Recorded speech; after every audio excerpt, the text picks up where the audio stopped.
The prince harassed an orphan and thought he would get away with it, until her grandfather showed up.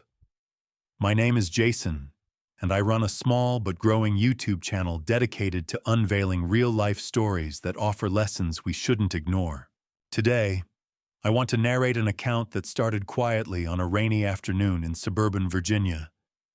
Yes, you heard me right. Virginia, not some castle in Europe. This particular prince inherited a large estate from distant relatives and decided to settle in the States, where he projected an aura of nobility and exclusivity around himself. His name was Donovan Avery. Whether or not Prince Donovan Avery was a legitimate royal was beside the point. He carried the lofty attitude of someone who believed he was untouchable. Meanwhile, Emily Parker was an 18-year-old who had spent the last several years in a foster home system. She had lost her parents at a tender age and knew nothing about the extended family that might have existed somewhere out in the world. Emily was kind, determined, and tried to stay out of trouble. Despite the harsh environment that orphans often face, she spent most of her free time reading and looking for jobs, hoping to build a stable life once she aged out of the foster system. By that rainy afternoon, she had finally managed to secure a part-time gig at a local grocery store, and she considered it a small but meaningful step toward independence. Events took a twist when Emily met an older man named Henry Clark. He was a regular customer at the grocery store. Despite his somewhat gruff exterior, he always wore a battered baseball cap and had a habit of muttering under his breath.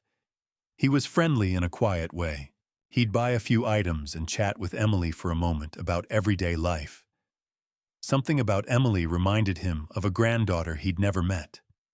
Their conversations were short but significant, full of a sense of kinship they couldn't yet place. Henry had no idea that Emily was actually the granddaughter he never knew existed, and Emily had no clue that her only living relative might be standing right before her, day after day. For now, he was simply Mr. Son. Clark, the older gentleman who bought apples every Thursday and gave her a small wave.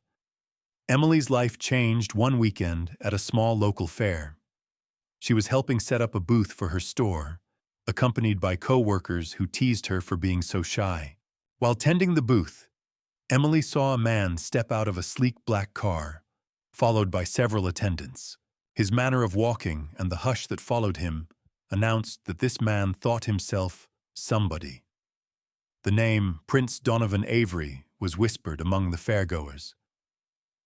On one hand, Emily was curious. On the other, she had heard rumors about how unpredictable and arrogant he could be. She tried to keep her distance, not wanting to do anything to spark his interest. Unaware of the trouble ahead, she couldn't imagine that this prince would soon set his gaze upon her. That same weekend, Henry Clark was also at the fair, searching for discount produce and maybe some local crafts. He spotted Emily working at the booth and gave her a nod and a friendly half-smile. She waved back, happy to see a familiar face in such a large crowd. Neither suspected that life was about to pitch them into chaos. Prince Donovan Avery, escorted by two assistants, passed by Emily's booth. The man was in his mid-30s, with carefully styled hair and an expensive suit that seemed out of place amidst the casual fair atmosphere. He glanced at Emily for a brief moment, like someone surveying a potential possession, and smirked. Emily noticed his stare and felt a chill. She looked away, uneasy at the way he sized her up. However, it didn't end there. He circled back 10 minutes later, stepping up to the booth with a grin that failed to reach his eyes. "Hello, miss. What's your name?" he asked, his tone suggesting that he fully expected her to be impressed by his attention. Taken aback, Emily gave a polite nod. "Emily," she said, "do you need any help finding something?" He only smirked again. "I was just admiring how diligent you looked. A hard-working woman like you shouldn't be stuck in a place like this. Have you ever thought about working somewhere more Glamorous? His insinuation was unsettling, but Emily tried to remain courteous. She shook her head. I'm happy with my part-time job for now, sir, but thank you. From a short distance away, Henry Clark watched this exchange without fully understanding its gravity, though he sensed Emily's discomfort. A flicker of concern passed through his eyes. He recognized Prince Donovan's reputation. He'd heard rumors circulating through local news. Whether or not Donovan was an actual foreign royal, there were enough stories of his dubious conduct to put any caring person on alert. Emily tried to maintain her professionalism, but the prince persisted with his superficial compliments. He asked for her phone number and, when she hesitated, he laughed dismissively. Before leaving, he laid a business card on the booth's table, saying, "You'll change your mind, Emily. Call me when you do." With that, he left, accompanied by his attendants, leaving Emily feeling uneasy. Later that day, Henry approached Emily as she was closing the booth. "Are you all right?" he asked, voice tinged with genuine concern. She shrugged. "I'm fine. That man just made me uncomfortable. I'm not sure what his deal is." Henry gave her a sympathetic nod. If you feel uneasy around someone, trust your instincts. The conversation ended there, but Henry kept an eye on her from a respectful distance as they both left the fair, unaware that fate would soon converge their paths in more dramatic ways. In the days following the fair, Emily tried to forget Prince Donovan's unsettling attention. Yet his business card glared at her from the corner of her tiny desk at home. She was living in a cramped foster home shared with 2 other teenagers, both of whom teased her about the hotshot she'd apparently caught the attention of at the fair. She said nothing in response, but privately wished she could tear the card to pieces. Something felt terribly wrong about him. Meanwhile, Donovan Avery was not a man to accept being ignored. One evening, as Emily wrapped up her shift at the grocery store, he appeared by the entrance in a sleek black SUV. He stepped out and took a few strides toward her, ignoring how she froze at the sight of him. "I was beginning to think you'd lost my card," he said in a smooth voice. "May I offer you a ride? It's raining." Emily shook her head. "I'm fine. I'll take the bus." "You shouldn't have to take the bus," he said, adopting an air of magnanimity. "Let me help you. I can change your life if you give me a chance." Emily's gut twisted with alarm. She sensed that this was more than a friendly offer, and yet, with the rainfall growing heavier, she momentarily doubted herself. Could she trust him, if only for a ride?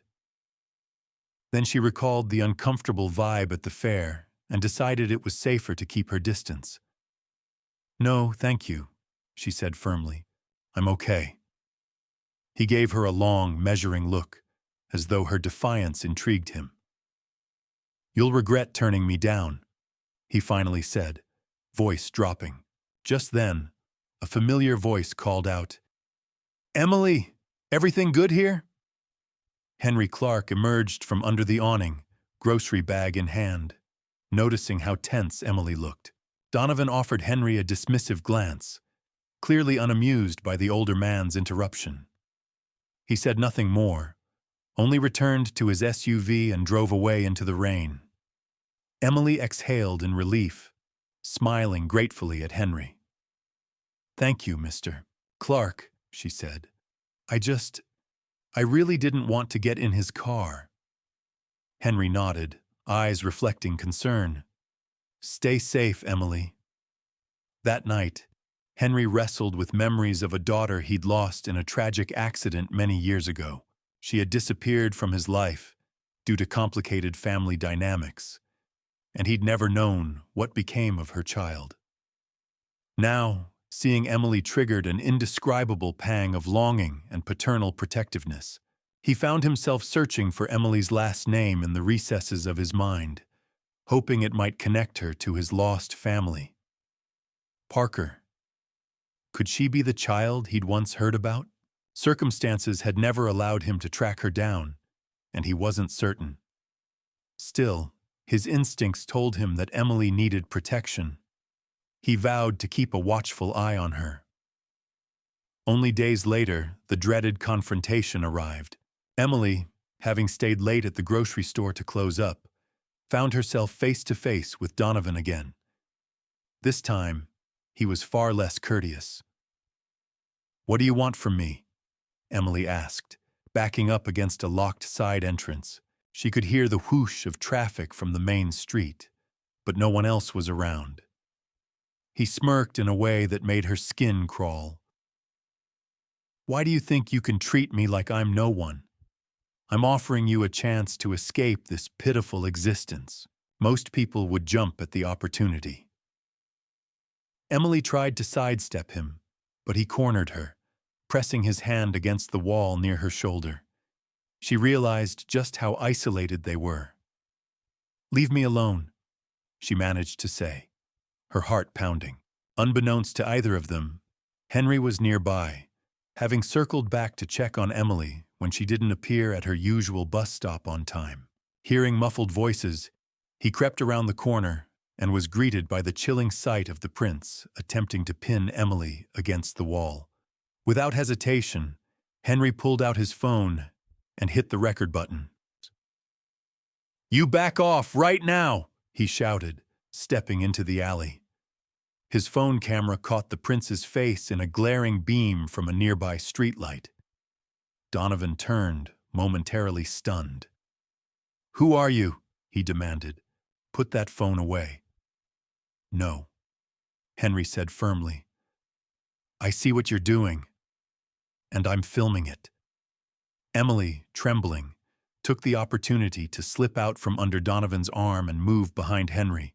Donovan tried to maintain his composure, sneering, "You're making a mistake, old man. You have no idea who I am." Henry didn't waver. "I know exactly who you are, and you're going to stop harassing this girl. Right now." Donovan's eyes flickered from Emily to Henry and the recording phone. For a split second, the self-proclaimed prince seemed unsure, weighing whether or not to force the situation.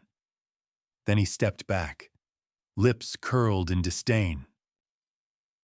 "This isn't over," he spat, before storming back to his SUV and driving off. Henry turned to Emily, still filming just in case Donovan returned. "Are you okay?" Shaken, she nodded. "Thank you. I was so scared." He ended the recording and put the phone away. "You're safe now," he said, his voice trying to sound reassuring. Inside, his thoughts raged. He knew a single phone video might not fix everything, but he was going to make sure that Donovan's sense of entitlement wouldn't let him walk away this time. That was a promise Henry intended to keep. The very next morning, Henry's conscience burned. He decided he needed to involve the authorities. Emily, however, was hesitant. She had lived a transient, uncertain life for so long that she struggled to believe law enforcement would protect her rather than complicate her situation. Nevertheless, Henry persuaded her that they needed to file a formal complaint. When they arrived at the police station, Emily nervously explained what had been happening: the intimidation, the stalking, the physical harassment. Henry backed up her claims with the video he had taken. Initially, one of the officers seemed skeptical. Wealthy and influential individuals often managed to evade consequences. Then Henry played the video, revealing Donovan aggressively blocking Emily against a wall and ignoring her pleas to leave her alone. Sergeant Dalton, a no-nonsense officer, frowned at the footage. "No, that's enough for me to bring him in for questioning," she said. "We'll see how he explains himself." Word spread quickly. Even though Donovan tried to dismiss Emily's accusations as attention-seeking nonsense, he soon found himself answering questions at the station. He arrived with a high-priced attorney, an arrogant grin on his face. He glared at Emily and Henry, who were waiting in a separate room. "You have no case," Donovan declared. "I didn't touch her inappropriately. I never threatened her." Henry faced him with unflinching resolve. "I have a video that says otherwise." Donovan looked momentarily alarmed. The presence of actual video evidence complicates any denial. His attorney cut in, trying to stall and discredit the footage. However, the police had enough to hold Donovan overnight, pending further investigation. Emily's relief warred with lingering fear. She knew how powerful Donovan was, how easily money could buy him favors. She clutched Henry's hand as they left the station, exhausted but hopeful. The older man looked down at her. The protective instinct in his heart finally spilled over into a confession. "Emily," he said quietly, "I want to be honest with you. You remind me of someone I lost a long time ago. My daughter, her name was Amy Parker. She left home and I never saw her again. She had a child. I always wondered if that child was you." Emily stared at him, eyes wide. "That's my mother's name. Amy Parker was my mom." Henry swallowed hard, tears forming in the corners of his eyes. "Then you're my granddaughter." It was a lot to take in. After so many years of believing she had no one, Emily found herself looking into the eyes of her grandfather. Their resemblance was subtle but undeniable. The shape of their faces, something about their gaze. Neither knew exactly how to proceed, but both felt an immense wave of relief and astonishment. They hugged awkwardly, the weight of unspoken years between them. Amid the swirl of emotions, they also recognized a new fight was waiting for them. Donovan might be in custody, but the legal process was only beginning. Over the next week, Donovan's team of lawyers frantically tried to negotiate his release, employing arguments ranging from questioning the clarity of the video to accusing Emily of entrapment. Despite these attempts, the evidence was compelling, enough that the district attorney was prepared to press charges for assault, harassment, and attempted coercion. Donovan's wealth and connections might have softened the blow in other circumstances, but the video, combined with Emily's and Henry's testimonies, left little room for the authorities to dismiss the case. True to form, Donovan continued to deny everything. When Sergeant Dalton and other officers showed up at his estate with a warrant for his arrest, he came to the door wearing a confident smirk. "This is a farce," he insisted. "I'm innocent, and I'll prove it in court."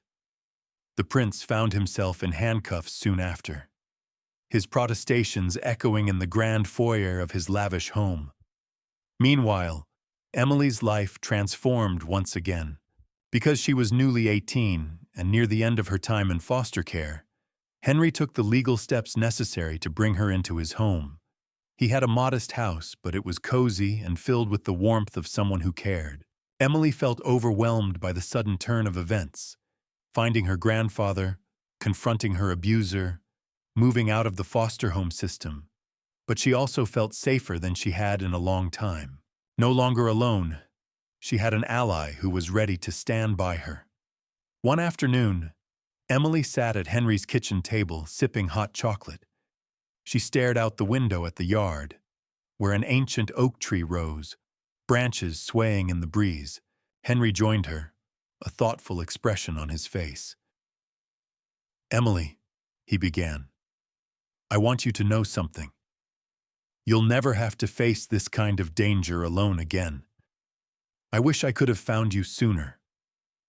She reached out, resting a hand on his. "I'm just grateful we found each other at all. And I'm sorry we had to meet under these circumstances." He smiled sadly. "Sometimes life is complicated, but we have each other now. That's what matters." Things moved quickly from there. Within weeks, Donovan's bail was set higher than he expected, though he managed to pay it. Court dates were scheduled, and the entire community watched the proceedings with rapt attention. The media latched onto the story of a prince who had abused his influence to harass a vulnerable girl. Headlines blazed with the details of Emily's ordeal, and Henry's protective stand drew admiration from people who believed that no man, no matter how powerful, should be allowed to bully someone into submission. Throughout the pre-trial hearings, Donovan's legal team attempted every trick they could conjure. They questioned the authenticity of the video. They insisted Emily had somehow orchestrated this for financial gain, but each claim fell flat in the face of the raw footage, showing Donovan cornering Emily by the grocery store wall, ignoring her pleas for him to leave her alone. Witness testimonies from bystanders at the fair who had seen Donovan's aggressive flirtations began to surface, further tarnishing the prince's defense. Emily, though frightened by the publicity, stood firm, bolstered by Henry's unwavering support. In a quiet moment after a hearing, Henry told her, "We don't back down from this. We do what's right." She nodded, tears in her eyes. "I know, and for the first time, I feel strong." The day Donovan was officially convicted, the courtroom buzzed with anticipation. Despite his expensive legal representation, the evidence was overwhelming. A guilty verdict for assault and harassment carried significant consequences. The judge's gavel struck with finality as Donovan's expression of disbelief melted into anger and humiliation. He was sentenced to time in prison, plus mandated therapy and financial restitution to Emily, money she planned to use toward her education. When the trial ended, the local press swarmed around Emily and Henry, thrusting microphones and cameras at them, asking how they felt. Emily spoke softly. "I'm just relieved it's over. I want to move on with my life." Henry added, "Justice was done. That's the important thing." The reporters also took note of the grandfather and granddaughter reunion. More than once, journalists asked how it felt to discover their connection during such a difficult circumstance. Henry replied, "I've spent years not knowing I had a granddaughter. Now, I'll do everything I can to make up for lost time." Their story became a brief sensation, an example of unexpected family reunions and the power of ordinary people banding together to stand up against abuse of power. Some cynics labeled it a lucky break, that the prince's victim had undeniable video evidence.